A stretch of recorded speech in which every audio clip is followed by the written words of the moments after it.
Yo there. This is kind of special. Um, ain't no kind of. It is special. This game that I'm finna basically play, and I'm finna actually go through with actual live gameplay of me playing this and very raw emotional reaction, is Castlevania Lords of Shadow 2. Now, if you pay attention in the past, I've made Castlevania Lords of Shadow 1, but without my face. You just heard my voice.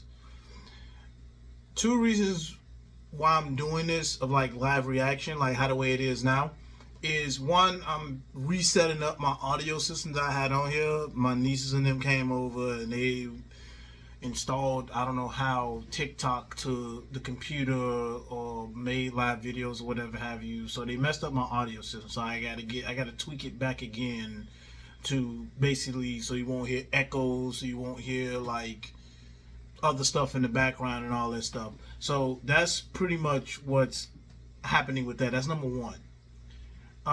Two is because long ago when I said that I was going to do Castlevania Lords of Shadow 2, I said I was going to do I was going to do live gameplay, like not just the voice. You're going to actually see my face and me playing it and all the other stuff.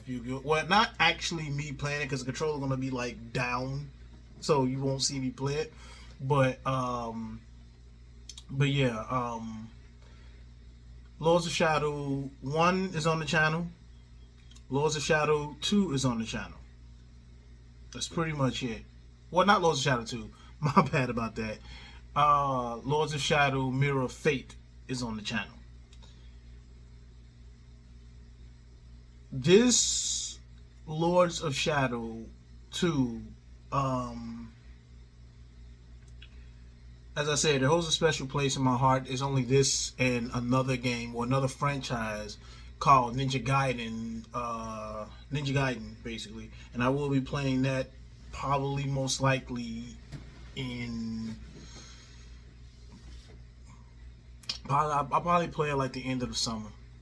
Because Ninja Gaiden, the collector's edition came out. Well, it was out and I got it. And, Ninja Gaiden is a whole different conversation. But Castlevania Lords of Shadow 2 holds a special place in my heart because Castlevania 1 holds a special place in my heart.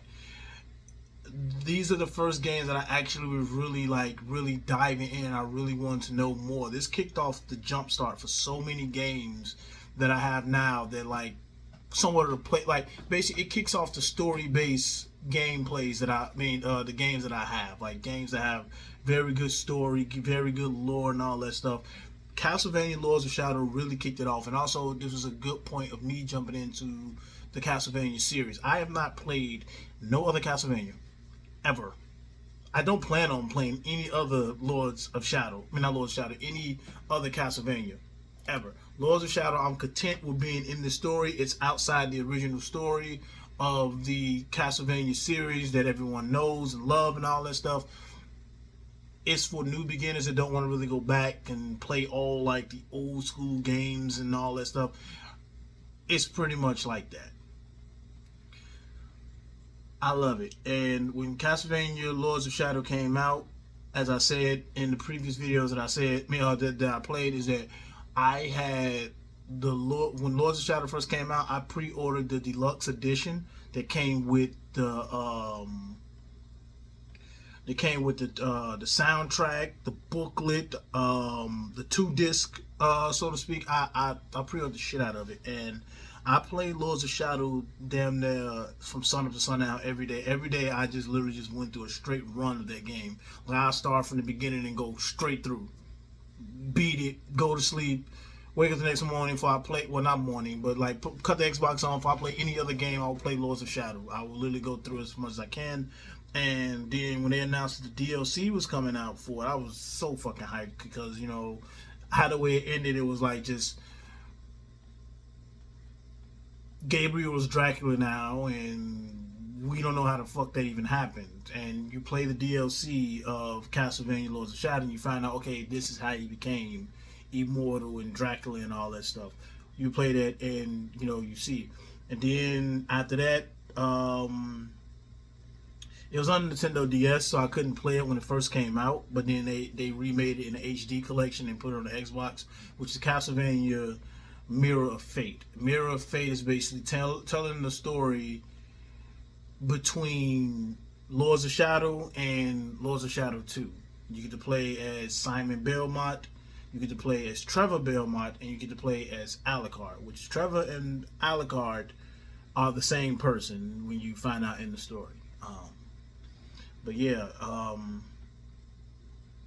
it was just good. I loved it. I loved it completely. When Lords of Shadow 2 came out, I was counting down the days. I was literally counting down days. I was posting on Facebook like different artworks for the game when it was coming out. I was counting down the days. I took off. No, I took a vacation that week from my job. I worked at a UPS. I took a vacation, and that whole week I was playing Lords of Shadow 2, and it was good. I loved it. No, I loved it all the way up until literally the end. But then again, the end was like it is what it is. Like there's really no more you can really do at the end of Castlevania Lords of Shadow 2 because there isn't that much to do. But you'll get into it when the videos show up here. Well, as I progress through the videos and it gets towards the end. I heard rumors that was gonna be a Lords of Shadow 3, but I think Konami just scrapped it and just like left it is what it is, which is a good call when they have, because Konami is notoriously known for bullshit. Oh my God, what Metal Gear Solid Rising? Well, that's another video. But nonetheless, man, just wanted to kind of like do this little intro thing to basically like let y'all know like this face will be right here, obviously with headphones on, and I'm gonna be having fun playing Lords of Shadow 2. Mirror of Fate is up there, Lords of Shadow 1 is up there. And yeah, enjoy the intro that's basically being made.